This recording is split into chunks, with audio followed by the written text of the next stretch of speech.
Oui, bonjour. Nous sommes aujourd'hui à côté de la tour de Galata. C'est un quartier très intéressant.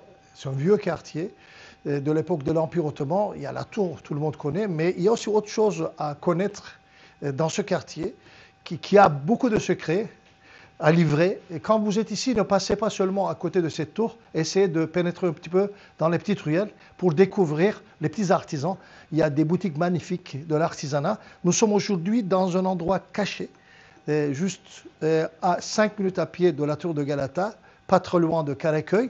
Et nous allons connaître l'art de Madame Tuzin, qui est dans ce travail depuis 32 ans. Et c'est un art très difficile à apprendre, facile à appliquer, bien sûr sous le regard d'un professionnel. En 5 minutes, vous pouvez faire un art unique, parce que chaque papier qui sort de là, avec cet art qu'on appelle hébreu, est unique. Chaque personne peut appliquer une seule fois, parce que ça se prépare sur l'eau, et c'est pas de l'eau, comme vous savez, ordinaire. C'est une eau qu'on prépare et qu'on fait plus dense grâce aux algues. Il y a une enzyme, on l'appelle l'enzyme jaune, et ça devient assez costaud et la densité importante. Et du coup, le papier, quand vous posez dessus, ça ne coule pas. Alors d'abord, le principe de cet art, c'est de mettre des différentes couleurs sur cette eau. Avec sa densité, la couleur reste dessus. Et on peut, avec une aiguille, faire des formes différentes. Il y a 5 techniques différentes. En réalité, il y a plusieurs techniques, mais ici, on applique les 5 techniques principaux.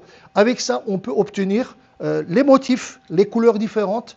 En même temps, on peut faire des dessins, on peut faire des tulipes, on peut faire d'autres fleurs. Et après, une fois on termine l'application sur l'eau, regardez, il a d'abord mis des différentes couleurs. Après, avec une aiguille, elle a commencé à passer, voilà, et commencé à faire les dessins différents. Regardez, une fois, elle a fait des va-et-vient, et après, elle prend une sorte de peigne en fer. Regardez ce qui sort une fois elle passe. En réalité, comme j'ai dit, il y a plusieurs façons de travailler. Ça, c'est le travail pour un mélange de couleurs. C'est en réalité l'eau et le temps, le moment, le geste qui fixe la beauté de ce tableau. Mais on peut aussi utiliser, comme j'ai dit, d'autres techniques, faire des motifs, des fleurs, des tulipes. Je vais vous montrer tout à l'heure de toute façon. Regardez maintenant, elle va prendre le papier. Elle va poser le papier, est très important. Bien sûr, il faut acquérir le technique avec le temps.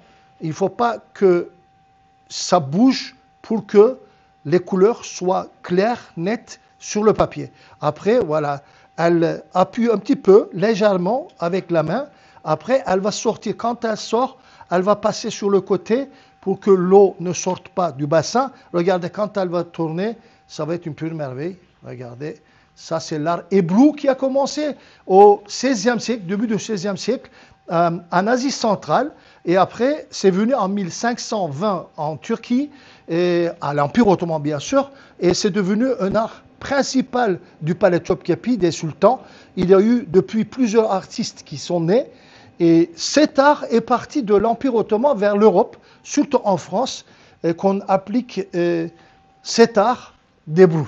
Size çok teşekkür ediyoruz. Ben teşekkür Merci ederim. beaucoup Çok teşekkür de ederim. votre temps. Bize Şeref ayırdığınız verdiniz. vakit için çok Şeref sağ olun. verdiniz. Teşekkürler.